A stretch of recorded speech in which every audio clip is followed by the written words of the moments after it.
You ever wonder who decides to fix the road in front of your house? Or, where a new park should go? Well, that's all about local self-government. And today, we're going to break it all down by going through the exercise solutions for Chapter 16 together. આ પાઠનું સંપૂર્ણ સ્વાધ્યાય એક જ પેજમાં જોઈને લખવા માટે તમે અમારી વેબસાઇટ અભ્યાસક્રમ.in નો ઉપયોગ કરી શકો છો. આ માટે ગૂગલ પર જઈને અભ્યાસક્રમ.in લખીને કે બોલીને સર્ચ કરો. અમારી આ સાઇટ પર દરેક પાઠના સ્વાધ્યાય સોલ્યુશન અને MCQ ક્વિઝ ગેમ આપેલ છે, જેનો ઉપયોગ તમારા જ્ઞાનમાં વધારો કરવા માટે તમે કરી શકો છો. So, here's the game plan. We'll kick things off with some quick fill-in-the-blanks, then move into short answers, and after that, we'll dive into the more detailed stuff. By the time we're done, you'll have all the answers you need and a really solid understanding of how it all connects. And hey, before we really get going, just a quick reminder, if you're looking for more study materials or other resources, you can always find them over on our website, abhayaskram.in.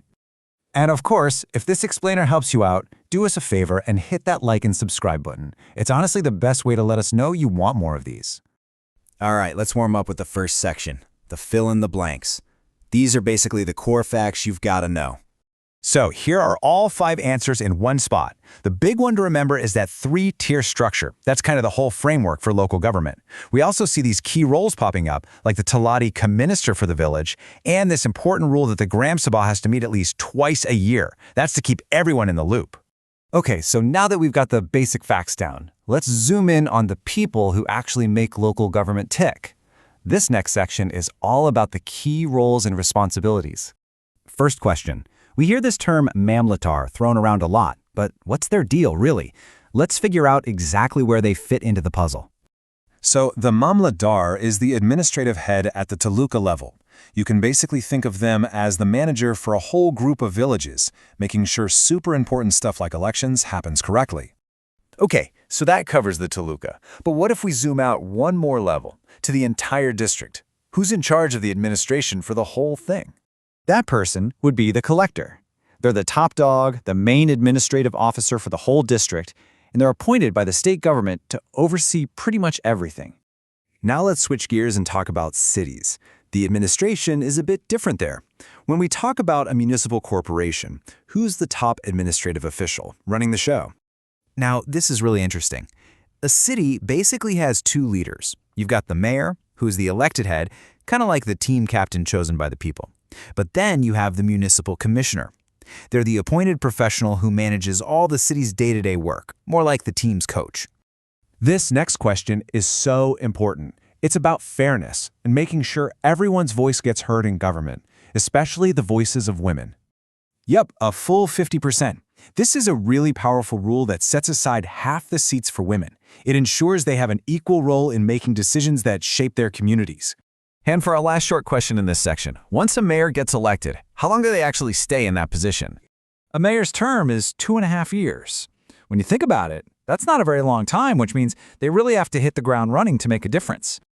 Okay, fantastic. We've met the key players. Now let's dive even deeper and look at the actual work these local government bodies do. On to the next section. Now let's start with the Gram Panchayat. This is the government at the village level, and it handles all the stuff you see every single day, making sure your street has lights, your water is clean, and the public spaces are taken care of. So when we use this term local self-government, what are we really saying? Honestly, it's the most direct kind of democracy there is. It's just people in a community electing their own neighbors to manage their own local business. Simple as that. Remember the Talati Minister we talked about a minute ago? Think of this person as the village's official administrator or secretary. They're the ones responsible for keeping all the records straight, everything from collecting taxes to managing the Panchayat's budget. All right, we're in the home stretch now. For our last section, we're going to put together some short notes. This is a great way to summarize the most important jobs and groups we've discussed. First up, the municipal corporation. Its job is a lot like a village panchayats, but just imagine it on a massive city-wide scale. We're not just talking about one road. We're talking about managing huge drainage systems, maintaining miles and miles of roads, and providing services for thousands, even millions of people. Next, the Social Justice Committee. Now, this is a really vital part of local government.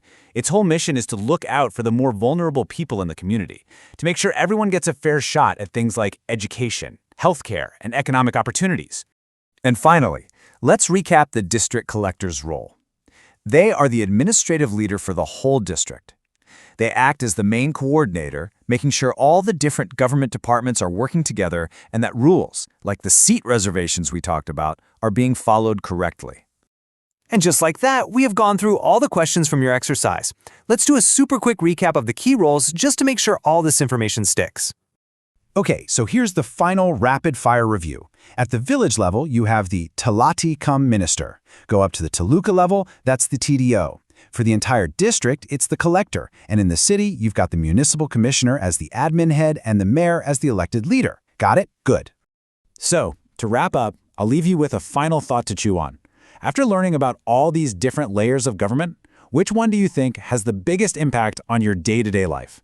Is it the village-level work that you can see right outside your door, or the district-level planning that happens more behind the scenes?